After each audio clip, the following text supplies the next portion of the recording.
Hello everybody and welcome back to artofdino.com and saveearth.us with another Tartarian Tales number 87. And this is a quickie but a goodie, and it just brings up another one of those topics of Tartaria that I find interesting.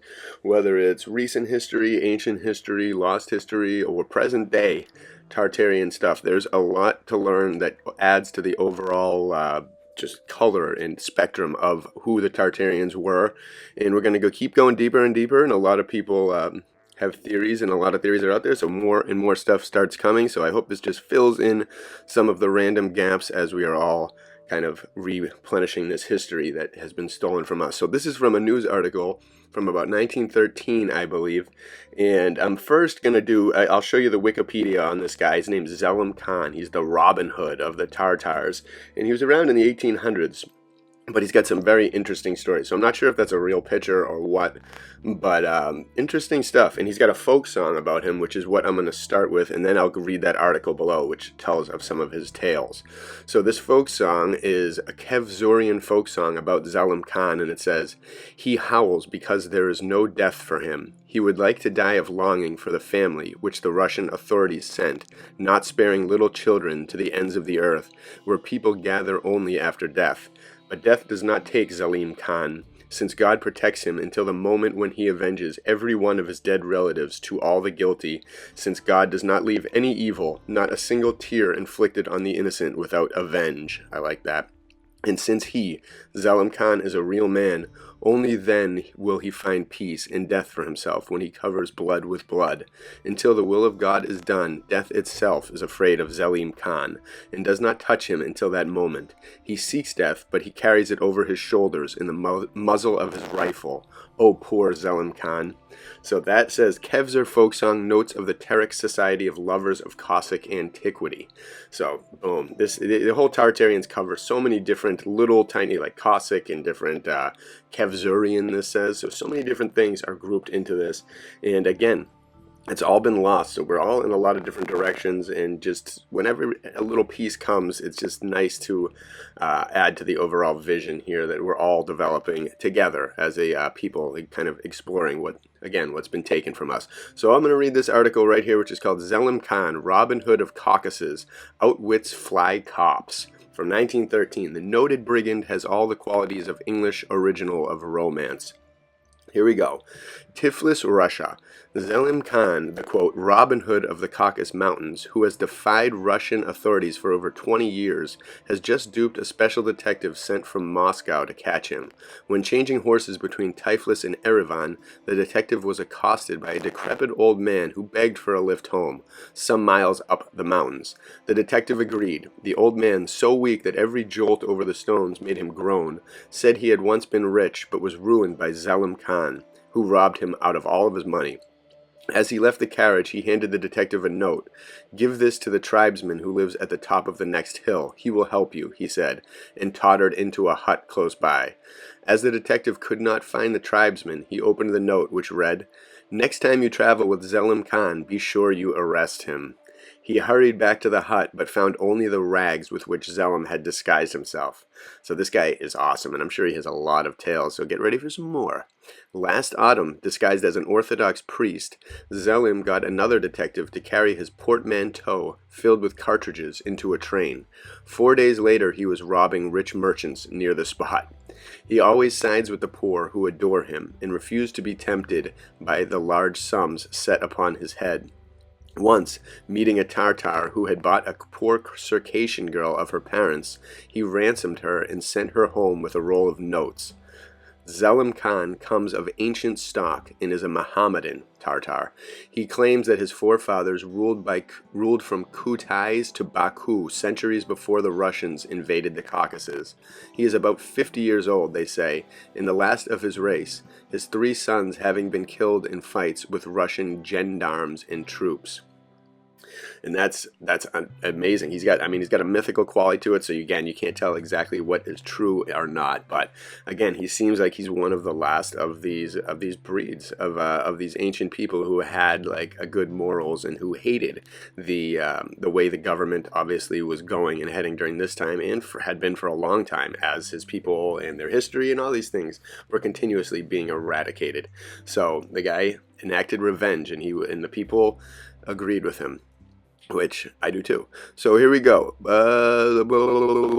Let's see. Okay, a few years ago, he swooped down into Baku and kidnapped young Rylsky, an oil king, shaved his head, dressed him in sheepskins, and entertained him in princely style in a mountain hut hung with priceless rugs and carpets. Rylsky refused to eat. "It is not poisoned," remarked Zelim. "I always play fair. I have never drowned men in oil like you. I know all Baku's secrets. You grew rich by cheating a Tartar, digging a canal between his claim and yours so that all his oil went into yours. When he complained, you had him drowned in oil. You must pay for it. You do not leave this hut till your family have given his widow and child enough to live in comfort. Write home at once. One of my men will take the letter." He was set free when the Tartar widow came to say she had been paid enough to live on. And that's awesome. We need someone like that today, who goes into, who enacts revenge on these people who have robbed us of so much through their media manipulation, their political disgust, their control of all the systems that sickly run us, like Big Pharma and all the other ones.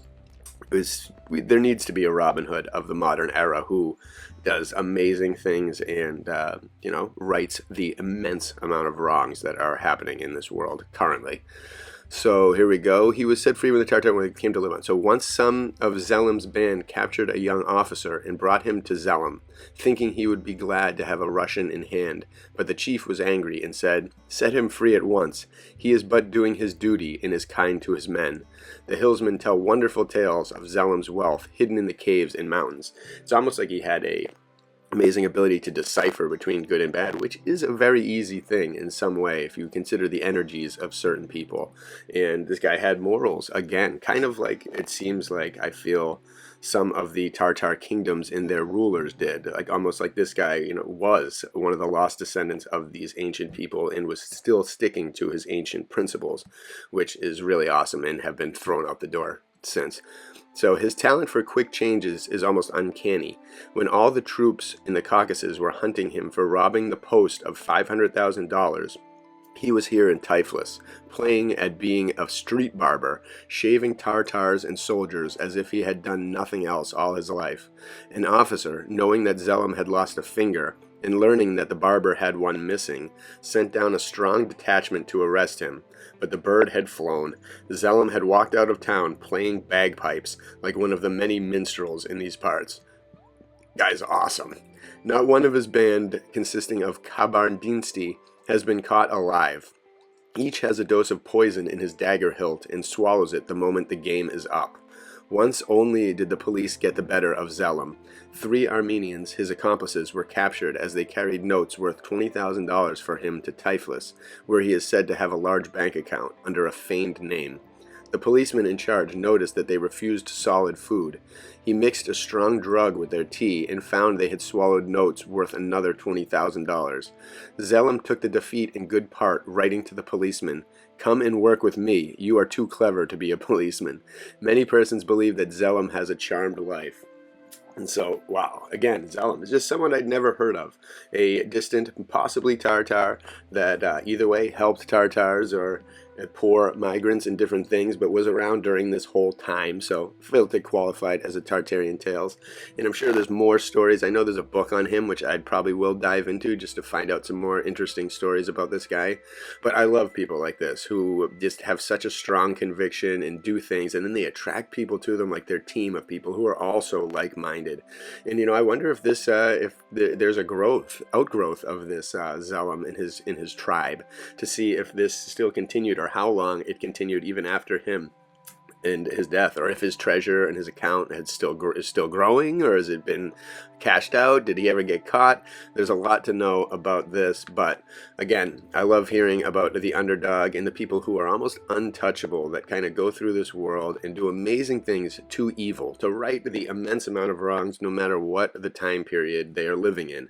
They just feel compelled to do it, and I do too, doing it in a different way, and you all do as well, by even just tuning in and searching out things like this and different things that go against the grain, because you either go with the grain or you go against it, and it's so much more fun to go against it, and to, even if it means you're alone and standing by yourself in a crowd, it tends to be right, like in the 2020 instance, where those who did not follow the crowd ended up living a lot better of a life and had a much better time, and still will, and will continue to live on now that we are priceless.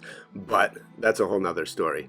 Either way, I hope you like this. I hope you enjoyed this. If you have any more tales or anything of Zelim, or know any more of this folk tale, maybe you were taught it as a kid if you're from around this area.